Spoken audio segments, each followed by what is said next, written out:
Hello guys, how are you today? Did you like the first chapter of Liora? Today I'll tell you the second chapter. We'll see what Liora does next, so let's jump into it. Let's go. Chapter 2.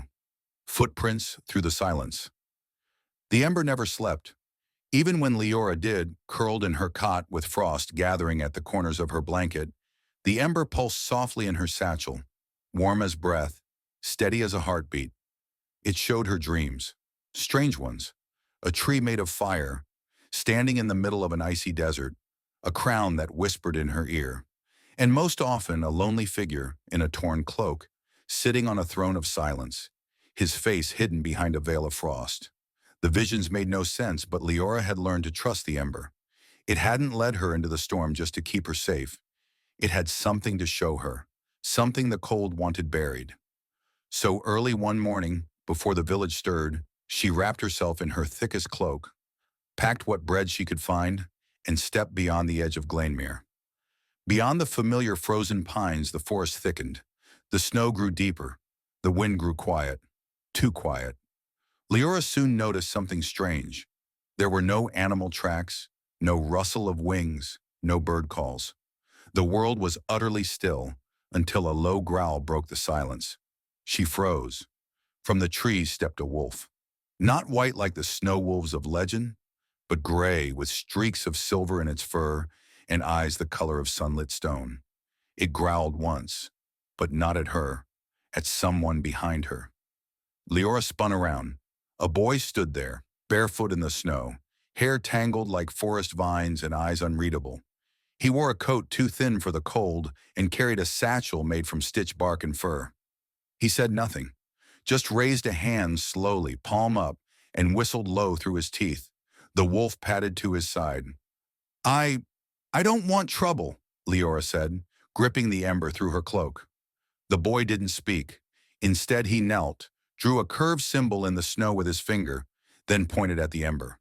Slowly, deliberately, he touched his heart and then the sky. Liora furrowed her brow. You know about it? The boy nodded. He reached into his satchel and drew out a faded scrap of leather, painted with images. One was a great mountain, another a flame in a glass circle, and another a man made of shadows wearing a crown of ice. She touched the flame on the leather. The boy smiled faintly. Then he turned and began walking. The wolf followed. After a moment's hesitation, so did Liora. They traveled deeper into the forest, where twisted trees leaned close like listening giants. Every now and then, Liora caught glimpses of carvings in the bark, symbols like the one the boy had drawn, faded and cracked. After what felt like hours, they came upon a ruined temple, sunken into the earth. Vines of frost curled through its shattered columns.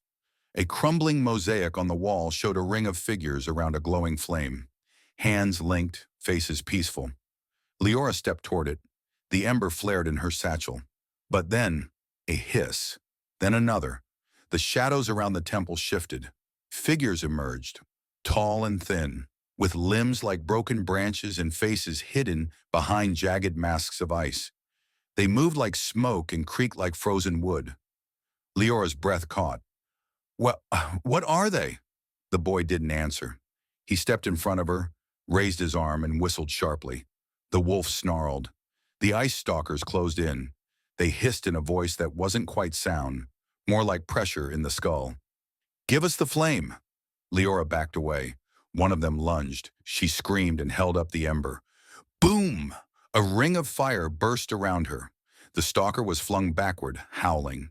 The others shrieked and staggered, unable to pass through the circle of warmth now glowing from the earth. The boy stared, wide-eyed. Leora's hands trembled. It protected me. He nodded slowly, eyes reflecting the flickering light. Then he drew something in the dirt with his finger. A flame, surrounded by a heart. The Ember responded to truth, to will.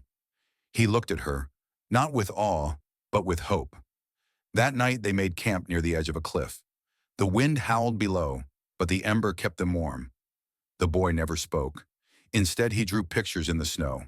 A crown, a throne, a girl standing alone. When Liora curled up to sleep, the Ember pulsed against her chest once more and showed her a vision. She stood atop a throne of ice. her hair long, her cloak billowing in the wind. Snow swirled around her, and frost crept up her arms. People below bowed in silence, not a smile among them. And her face was hollow. She woke with a gasp, her breath steaming in the air. The boy and the wolf were watching the stars. Liora clutched the ember and whispered to herself, "That's not me.